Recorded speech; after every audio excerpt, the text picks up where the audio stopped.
खबरों का सारथी। नमस्कार, मैं हूं आरिश अजहर। शुरुआत कर रहे हैं तबादला एक्सप्रेस में दागियों की सीट कंफर्म। जी हां, यही खबर है। प्रदेश सरकार ने 10 आईएएस और 1 पीसीएस अधिकारी को नई तैनाती दी है। इनमें वरिष्ठ आईएएस अधिकारी महेश कुमार गुप्ता राज्यपाल के नए अपर मुख्य सचिव बनाए गए हैं।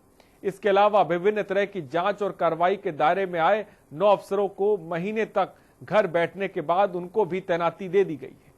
कैडर बदलाव कर आए आईएएस अधिकारी को भी तैनाती दी गई है। प्रदेश सरकार ने अपर मुख्य सचिव राज्यपाल हेमंत राव को हटाकर शासन में अपर मुख्य सचिव पिछड़ा वर्ग दिव्यांगजन और सचिवालय प्रशासन के पद पर तैनाती दी है। अब तक शासन में इन विभागों की जिम्मेदारी देख रहे महेश कुमार गुप्ता को राज्यपाल का अपर मुख्य सचिव बनाया गया है और पत्नी के यूपी कैडर में आईपीएस अधिकारी होने के आधार पर मणिपुर कैडर से यूपी कैडर में आए 2014 बैच के आईएएस अधिकारी रविंद्र सिंह को यमुना एक्सप्रेस वे औद्योगिक विकास प्राधिकरण का एसीओ बनाया गया है। अवैध खनन, पट्टा आवंटन, भूमि विवाद, प्रशासनिक शिथिलता सहित विभिन्न तरह के अलग अलग आरोपों में सीबीआई, ईडी विभागीय कार्रवाई का सामना भी कर रहे हैं। कई अधिकारी पिछले कई महीनों से वेटिंग में भी थे और इन सभी को तैनाती फिलहाल दी गई है, लेकिन कोई महत्वपूर्ण विभाग इन्हें नहीं मिला है। कुल मिलाकर अगर कहें तो अभी तक जिन लोगों की ट्रेन यार्ड में खजड़ी थी, कल के तबादले के बाद उनकी गाड़ी प्लेटफॉर्म पर आ जाएगी, जो गाड़ियां खड़ी थी।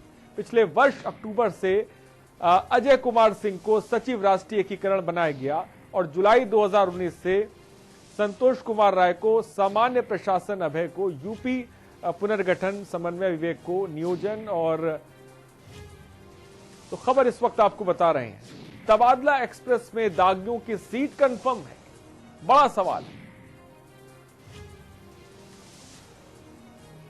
तो वहीं प्रशांत शर्मा नवंबर 2019 में अमेठी के डीएम पद से हटाए जाने के बाद से ही प्रतीक्षारत थे।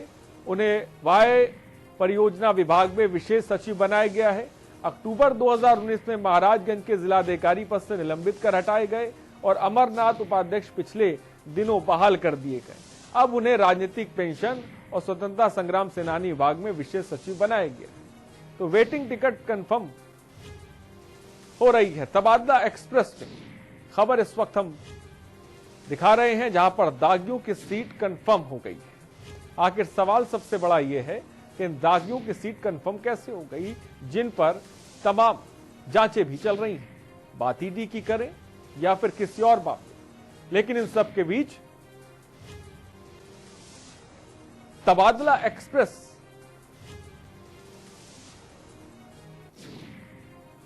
चल रही है। दागी आईएएस कैसे पा गए तैनाती? वेटिंग टिकट कंफर्म कराने का आखिर कौन सा जुगाड़ उन्होंने लगा दिया कि वेटिंग टिकट कंफर्म हो गया? इस वक्त आपको बता रहे हैं, उत्तर प्रदेश के लिहाज से खबर बड़ी है, क्योंकि अब दागियों को जिम्मेदारी दी गई है। ये वही दागी हैं जिन पर तमाम सवाल उठाए गए, जिनकी कार्यशैली पर सवाल उठाए गए, जिन पर जांचें भी बैठी हुई हैं। अब सवाल सबसे बड़ा ये उठता है कि आखिर इन्होंने कौन सा जुगाड़ लगा दिया, कहां का जुगाड़ लगा दिया, जो इनकी जो टिकट है वो कंफर्म हो गई। सवाल बड़ा है। तो वेटिंग टिकट कंफर्म कराने का आखिर ये जुगाड़ कहां से लगा, किन अधिकारियों की कहां तैनाती मिली?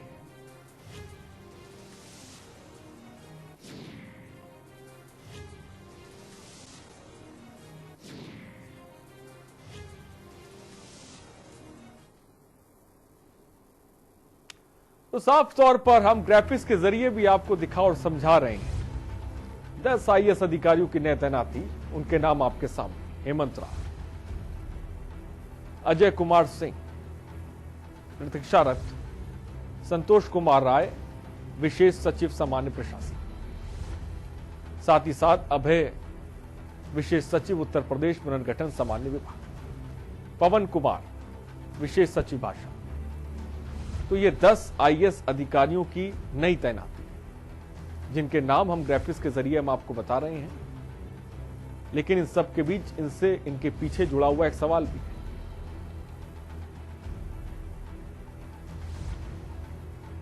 अमरनाथ उपाध्याय रविंद्र सिंह, महेश कुमार गुप्ता, हेमंत राव, साथ ही साथ अजय कुमार सिंह, संतोष कुमार राय। तो ये तमाम नाम है जो इस वक्त आपकी टीवी स्क्रीन पर चल रहे हैं। लेकिन इन सब के बीच बड़ा सवाल यह भी है कि आखिर कौन सा जुगाड़ लगाकर इन्हें ये नई तैनाती मिली।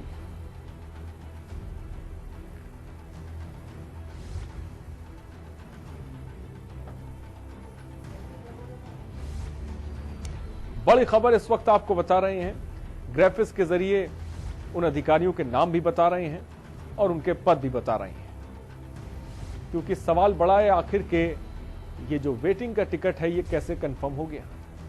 कुनिंद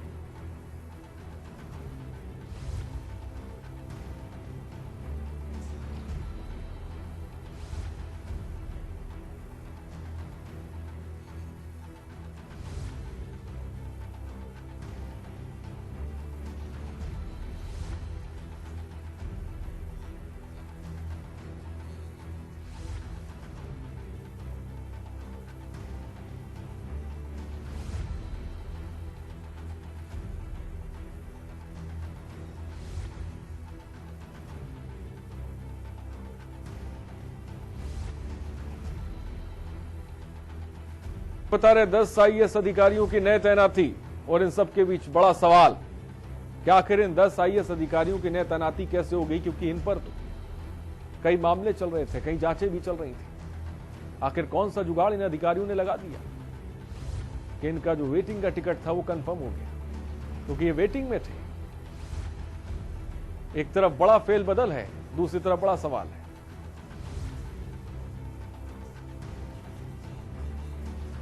और हमारे साथ नूतन ठाकुर, आरटीआई एक्टिविस्ट हमारे साथ जुड़ गई हैं। नूतन ठाकुर जी, सबसे पहले आपका बहुत बहुत स्वागत है के न्यूज पर।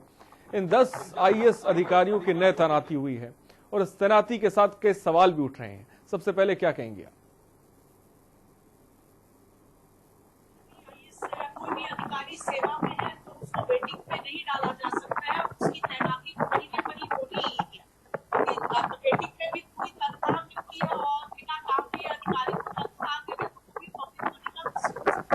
लेकिन इसके साथ ही ये भी है कि अगर किसी अधिकारी पे गंभीर आरोप लगे हैं तो उन आरोपों की भी त्वरित जांच होनी चाहिए। और देखने में आता है कि वो कौन से अधिकारी हैं? अधिकारियों में मैं चाहूंगा कि नूतन उनका आप नाम भी बता दें, उन पे किस तरह की जांचें चल रही हैं, इसके बारे में अगर कोई जानकारी आप दे दें। देखिए, अभी मैं उस पोजीशन में नहीं हूँ कि बता पाऊँ, लेकिन जैसा मीडिया रिपोर्ट्स में आया है, अगर जांचें चल रही हैं अधिकारियों पे तो उनका त्वरित जांच होनी चाहिए और नतीजा क्या आया, आरोप लगे सही है या गलत है, वो चीज भी पब्लिक डोमेन में आनी चाहिए।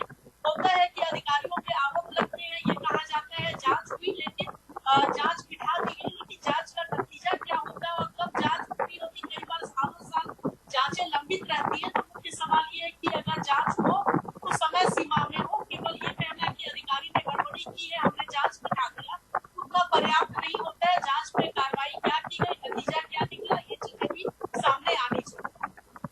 नूतन ठाकुर जी, आपने जहां पे साफ तौर पे बात कही कि एक तरफ जांच तो चल रही है, नतीजा निकला नहीं, लेकिन नतीजा लग रहा है ऐसा निकला कि तैनाती इनको मिल गई।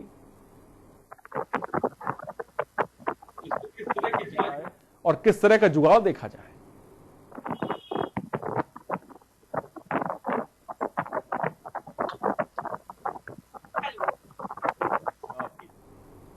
नूतन ठाकुर जी, क्या मेरी आवाज आप तक पहुंच रही है?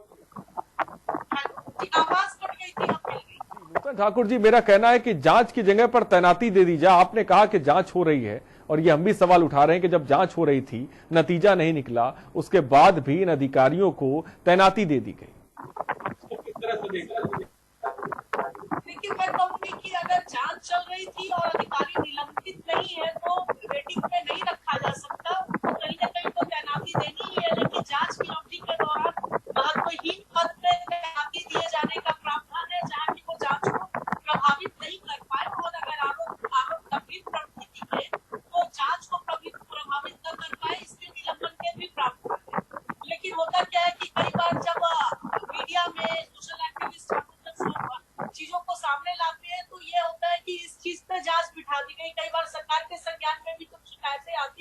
तो वो जांच बिठाते हैं और जांच के बाद उसका नतीजा क्या होता है वो पता नहीं लगता, सामने नहीं आता। अगर सूचना भी मांगी है तो फिर ये कहा जाता है कि ये अब व्यक्तिगत मामला है, अधिकारी का सूचना नहीं दी जाएगी। जबकि अगर कोई कार्रवाई की जाती है तो सरकार के द्वारा जोर शोर से बताया जाता है कि हमने इन आरोपों में कार्रवाई की है।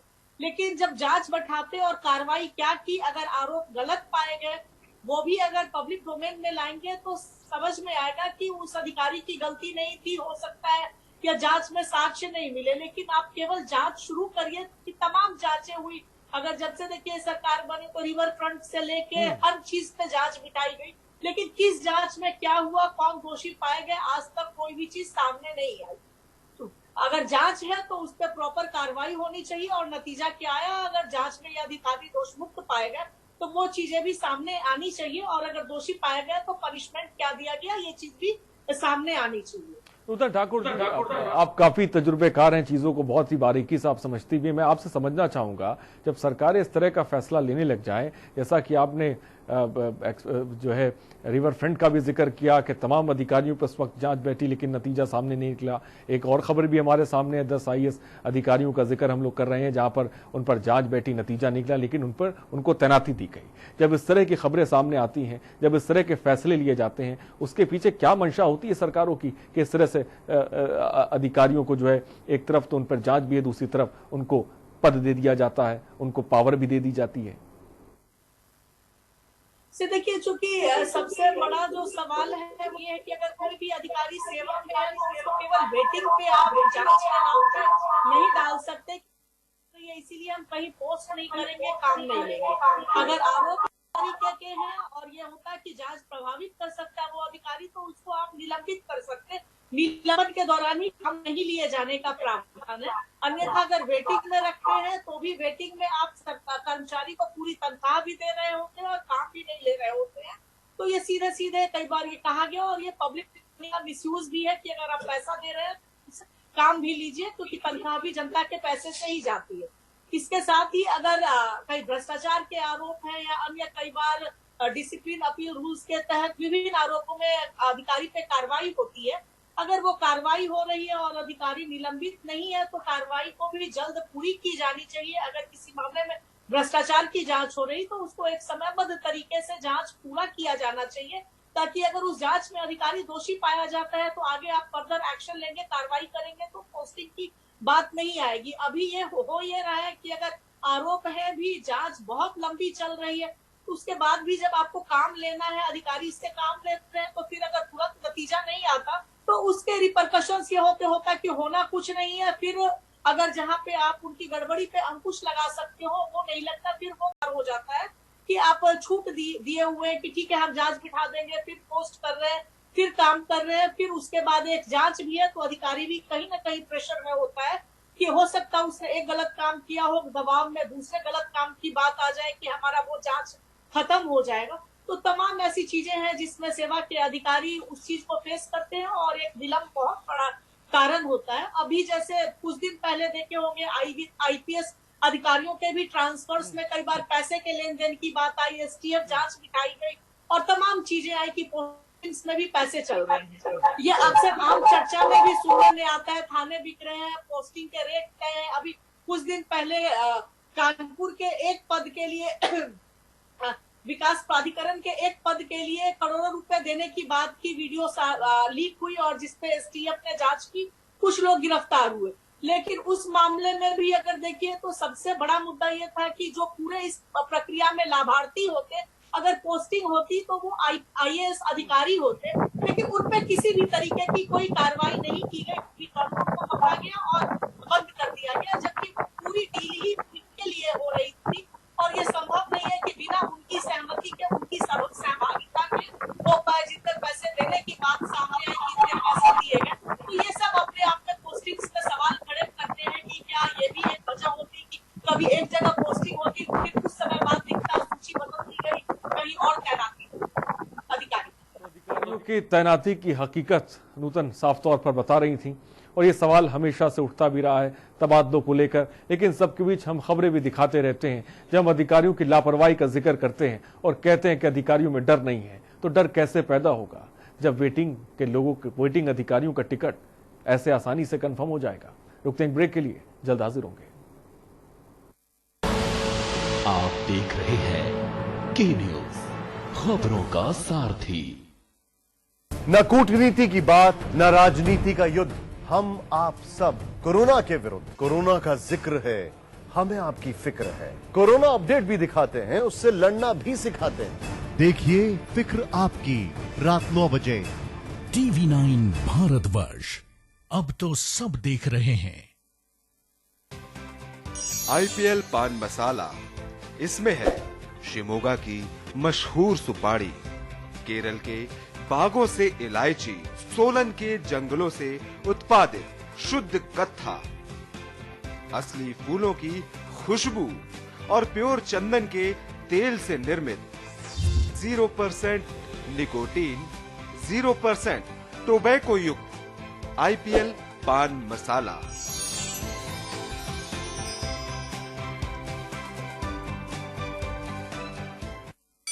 Mount Litra Z School, Unnao, number 1 in academics, number 1 in sports, best teachers, best results, smart classroom, best transport facility, world class infrastructure के साथ Mount Litra Z School, Unnao।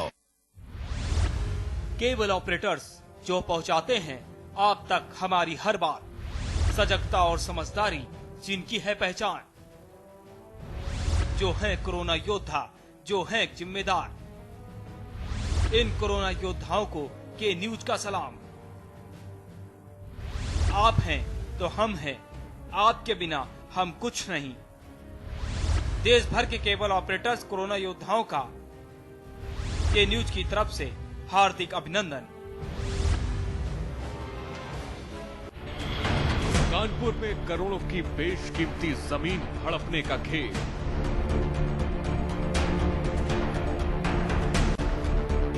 मैक्रोवर्ट hospital की 1000 करोड़ की जमीन पर भूमाफिया की नजर।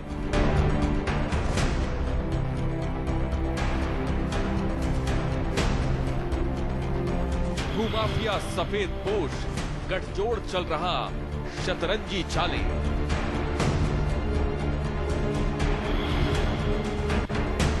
परत दर परत खोलेंगे, एक भी राज न छोड़ेंगे, करेंगे पर्दाफाश।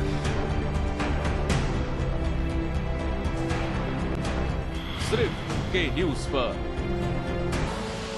आप देख रहे हैं के न्यूज, खबरों का सारथी। ब्रेक के बाद आपका स्वागत है। तो हम बात कर रहे हैं तबादला एक्सप्रेस में दागियों की सीट आखिर कंफर्म कैसे हो गई, आखिर उन्हें पद कैसे मिल गया, जब एक तरफ उन पर जांच बैठी हुई थी जबकि उस जांच का नतीजा नहीं आया था, उसके बाद उन्हें पदों से कैसे गया, यह अपने आप में बड़ा सवाल है। अनूप हमारे संवाददाता भी इस खबर पर अधिक जानकारी के साथ जुड़ रहे हैं। अनूप, हम दागियों के एक्सप्रेस की बात कर रहे हैं, लेकिन आखिर इन दागियों के एक्सप्रेस को कौन सा इंजन खींच रहा है जहां से फैसले लिए जा रहे हैं?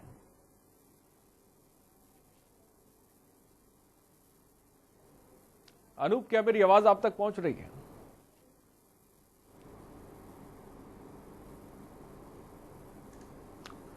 तो अनूप तक हमारी आवाज नहीं पहुंच पा रही, हम उससे जुड़ने की कोशिश करेंगे। फिलहाल खबर इस वक्त आपको बता रहे हैं, वेटिंग टिकट कंफर्म हो गए हैं और जिन अधिकारियों पर जांच बैठी हुई थी उन्हें पद से नवाज दिया गया है।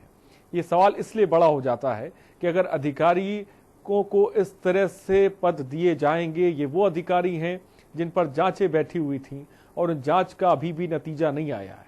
ऐसे तमाम खबरें हैं, तमाम हम खबरें आपको दिखाते हैं जहां पर अधिकारियों पर जांच बैठी हुई है लेकिन उन जांचों का अभी तक रिजल्ट नहीं आया है और उन सब के बीच उन्हें पदों से नवाज दिया जाता है। आखिर इस तरह के फैसले क्यों ले लिए जाते हैं? और यही बहुत बड़ी वजह होती है कि अधिकारी अपने मन के हिसाब से, मन के मुताबिक जो है वो काम करते हैं। सवाल ये कि आखिर उन पर दबाव कैसे बनाया जाएगा जब उन्हें इतनी आसानी से चीजें मुहैया करा दी जाएंगी। इसी को लेकर बात कर रहे हैं और नूतन भी इस वक्त हमारे साथ जुड़े हुए। नूतन जी, जब हम लोग खबरें लगातार दिखाते हैं और कई बार ऐसा कहते हैं कि भाई प्रशासनिक अमले में इच्छा शक्ति नहीं है या वो तमाम अधिकारी सही तरह से काम नहीं कर रहे, क्या उसकी वजह यही होता है जहां पर उनको एक तरफ तो उनकी जांच चलती है, दूसरी तरफ उन्हें इस तरह से पद दे दिया जाता है, उनकी हौसला अफजाई कर दी जाती है, तो उनके अंदर भय नहीं रहता, उनके अंदर डर नहीं रहता? जी बिल्कुल, क्योंकि अब ये बात किसी से छुपी हुई नहीं है कि जो पोस्टिंग्स होती है वहाँ भी राजनीतिक हस्तक्षेप भी होता है और पोस्टिंग के भी कई कारण होते हैं। कई बार ये भी होता है कुछ अधिकारी बहुत अच्छे हैं, अच्छा काम करते हैं, उनका मेरिट भी आधा होता है, लेकिन कई बार मेरिट के इधर भी तमाम चीजें होती है जो कंसीडर की जाती है, और जिसको कहते हैं कि पॉलिटिकल अप्रोच या फला ने ट्रांसफर करा दिया बीच में, तो ये चीजें भी चलती रहती है। क्योंकि अगर किसी चीज को और सबसे जो अधिकारियों के फ्रीक्वेंट ट्रांसफर होते हैं वो भी एक सवाल होता है, जिसकी वजह से कई अधिकारी कॉम्प्रोमाइज करने को तैयार हो जाते हैं। उस दौरान कई गलत चीजें भी होती है।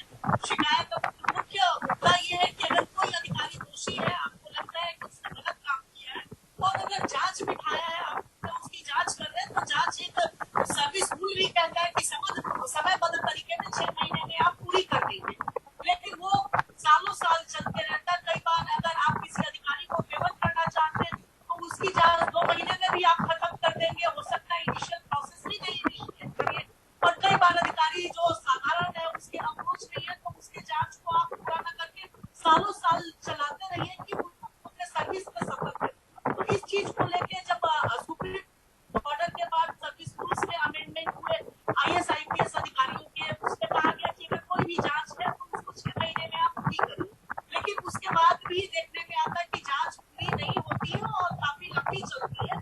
तो ये भी एक वजह होती है जहाँ जो निष्पक्षता से अधिकारी को कार्रवाई करनी चाहिए, जो उनको जिम्मेदारी दी गई है उसमें करनी चाहिए, तो वो कई बार इन वजहों से भी डेविएट करते हैं, क्योंकि उनको लगता है कि अगर आप नहीं करेंगे तो कई बार होता है कि दबाव में लेने के लिए भी विभागीय जांचें शुरू कर दी जाती है।